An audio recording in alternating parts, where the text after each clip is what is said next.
Aktivitas tambang galian golongan C di Kecamatan Mangkutanah, Desa Sindu Agung diduga ilegal. Aktivitas tambang tersebut diduga beroperasi secara ilegal tanpa mengantongi IUP-OP. Tambang ini juga rawan bencana akibat aktivitas tambang menggunakan alat berat jenis ekskavator yang tidak melalui pengawasan. Puluhan dump truck antar muat material jenis pasir dan sirtu tampak di lokasi tersebut. Para penambang mengaku menjual material kisaran Rp230.000 hingga Rp250.000 per truk. Dari informasi masyarakat dan pemerintah desa setempat, tambang tersebut dikelola oleh Masdi warga desa Margalembo, Kecamatan Mangkutanah. Aktivitas tambang Masdi saat ini berdampak negatif kepada lahan-lahan warga di sekitaran lokasi tambang tersebut. Sementara itu, Aris selaku Kepala Desa Sindu Agung saat ditemui di kantornya memberikan keterangan bahwa aktivitas tambang galian C milik Masdi pihaknya tidak mengetahui apakah aktif tambang tersebut memiliki izin atau tidak. Aris juga menambahkan bahwa semenjak berjalannya aktivitas tambang tersebut, pemilik tambang tidak pernah bekerja sama dengan baik dengan masyarakat yang memiliki lahan di sekitaran area tambang tersebut. Aris juga menyampaikan bahwa ada beberapa laporan dari masyarakat sekitar soal dampak negatif dari aktivitas tambang galian C milik Masdi yang diduga ilegal. Oke, Bang. Jadi terkait tentang usaha galian C yang dimiliki oleh saudara Masdi, secara pasti kami tidak mengetahui apakah dia punya izin resmi atau tidak, tapi yang jelas bahwa selama ini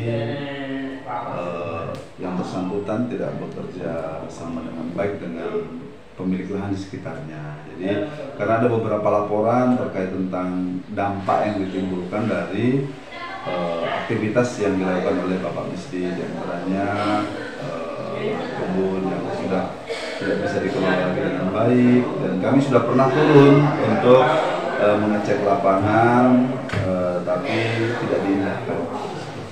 Jadi di lokasi tambang galian C itu banyak lahannya warga yang terkikis, Pak.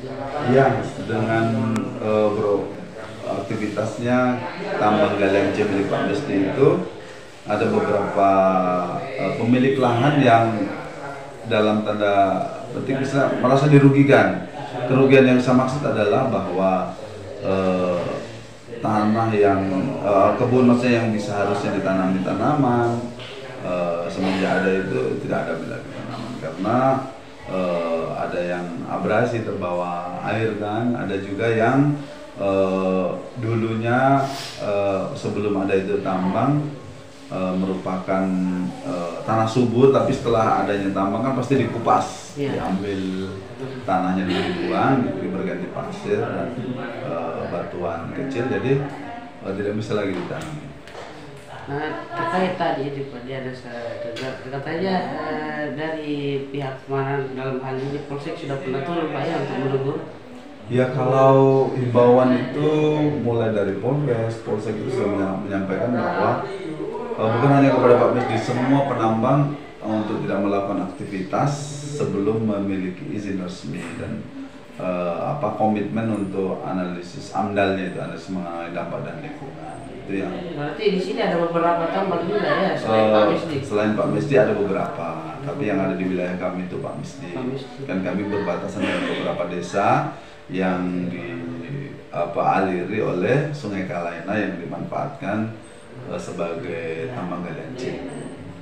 Sementara itu, dalam wawancara dengan media ini, Aris juga berharap agar penambang yang belum mengantongi izin atau ilegal agar segera ditertibkan, karena menurutnya aktivitas tambang ini sangat berdampak pada lingkungan, apalagi kegiatan tambang ini tidak dalam pengawasan yang seharusnya. Memang harapan kami itu tentu ini mewakili harapan masyarakat bahwa yang pertama